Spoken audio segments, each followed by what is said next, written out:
Hey guys, welcome back to Dude We Can Fix It. Today I'm going to show you how to replace the rear main seal in this 2003 Chevy Tahoe. This is applicable to any 4.8, 5.3, and 6.0 engine manufactured by GM, Chevy and GMC, as well as any subsidiary brands. We already have the transmission out of this Tahoe because we are doing a concurrent transmission rebuild. However, if you don't, you're going to need to unbolt the transmission and scoot it back about a foot to gain access to the rear main seal. You can watch our other video on 4L60E transmission removal and it will show you how to do that. Let's get in here. So with the transmission out of the vehicle, we have easy access to the flywheel.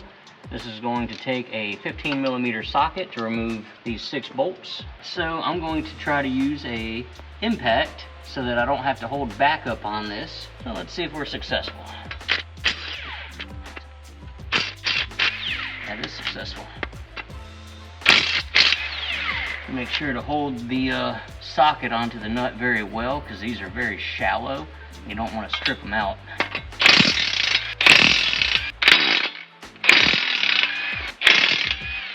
Now we'll yank this off.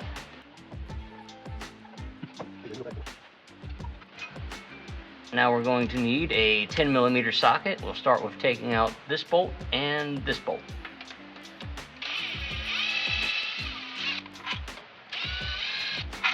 Alright, now we're going to break these 12 10mm bolts.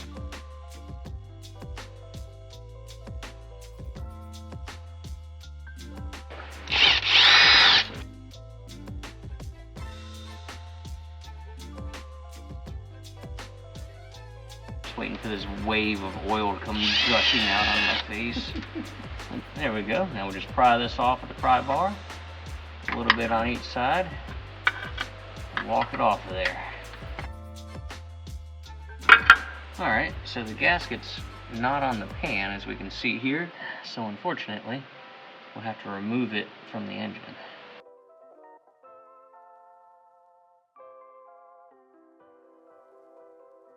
Alright, so I'm going to go get a razor knife and come back and clean up this mounting surface. I'm not going to bore you with the details of that. Alright, so we have cleaned up this plate here and we need to remove this old seal. So the tools you'll need is a screwdriver and a hammer. Now we're going to knock the seal straight down.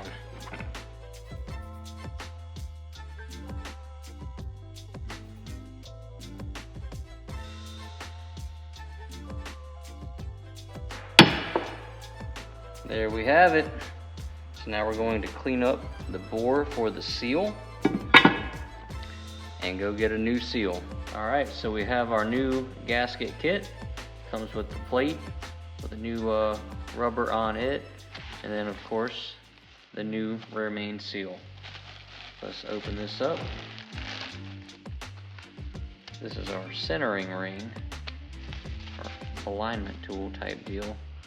Seems like it has a little bit of grease in it already, which is good, but we're going to add a little bit more, both to the outside and to the inside. We're just using red wheel bearing grease. Any kind of grease you have laying around will work.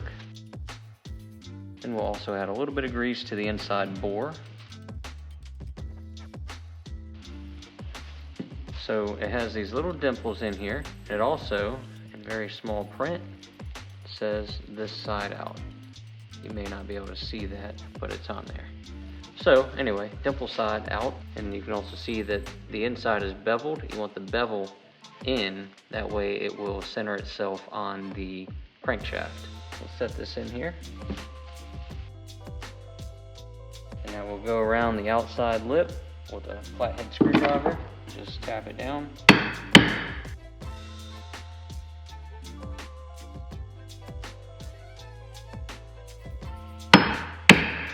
Alright, so now I'm going to use this large chisel. It has a nice rounded surface, not sharp. And I'm going to continue to beat around the perimeter of this ring.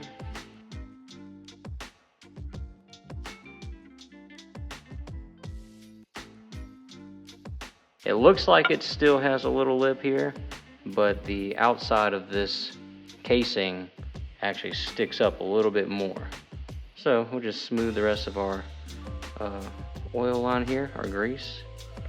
Smooth it around, and this is ready to install. Get these all facing the correct orientation, and let's go hop under the vehicle. Looking at here to confirm with the old one, we can see that the lip here is actually much higher than the gasket on the inside. This gasket material is very stiff. And on the new one, it's very flexible. Well, not that flexible, but more flexible than this. So anyway, that is all the way seated. Now we're gonna clean up this mating surface in here. A little bit of carburetor cleaner or brake cleaner if you have it.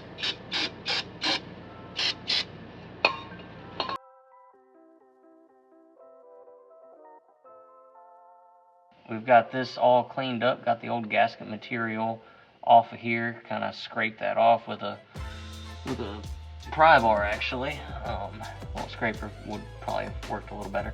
But we have our RTV silicone, just some regular black. We're going to put a little bit in this space here, down in this corner.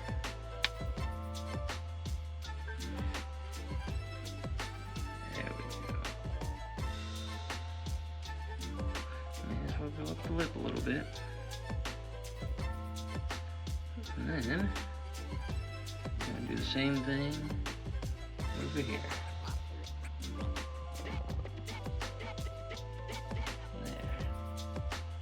Mind you that I can't really see what's going on.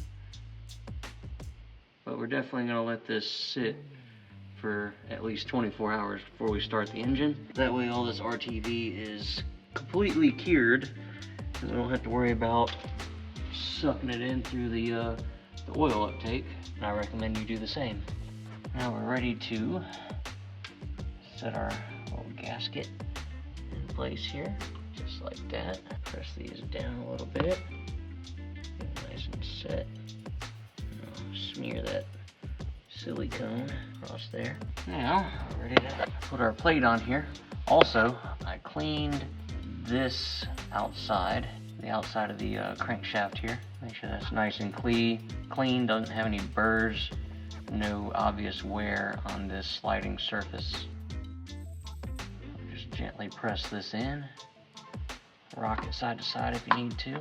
Our seal pushed out a little bit.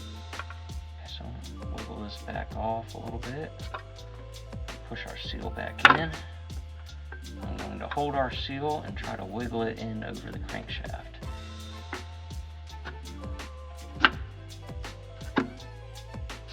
There we go.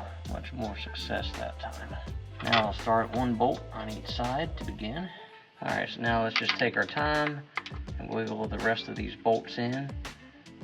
Just tighten them up a few turns by hand and make sure that our gaskets are aligned.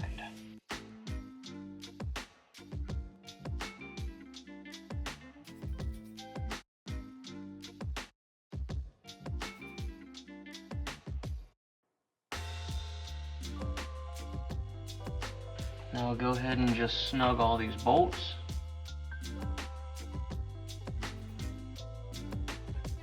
We're going to use sort of a crosshatch pattern like you would do tightening a tire.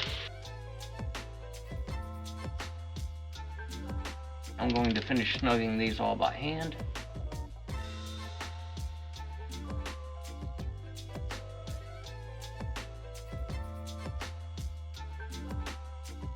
Now we'll go ahead and torque all these bolts to 18 foot-pounds.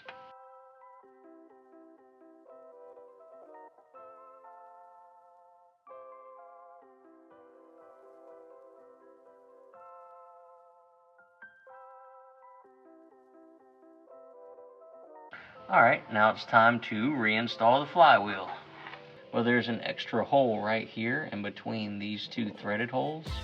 Okay. And there's also an extra hole on the flywheel. Nice. So I'm going to line those holes up. Yeah, that's smart. Seems smart.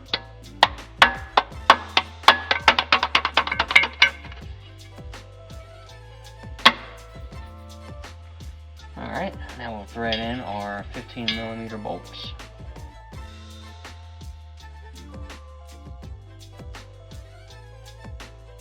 If you're having a hard time with one of these bolts, take it out and clean the threads off, and then try putting it in a different hole.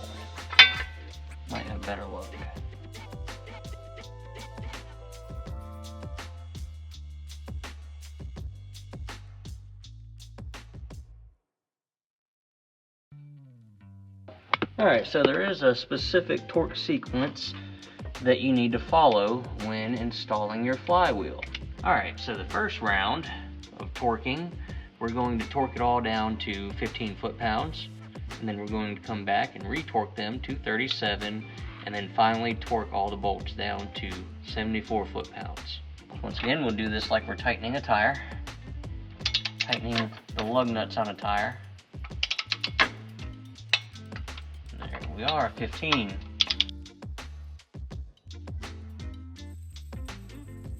Now, we will continue to torque at 37 foot-pounds.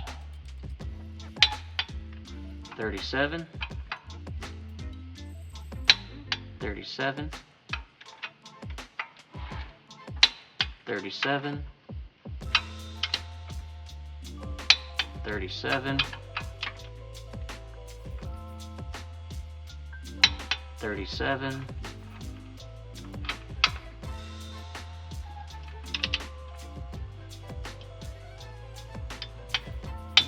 37. Now we'll adjust our torque wrench to 74 foot-pounds. I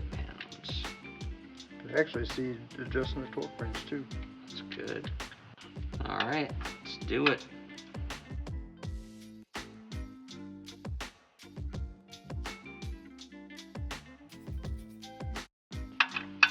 It's important to hold your torque wrench square with the bolt that you're tightening. Otherwise, you'll get an inaccurate reading. You may over tighten it.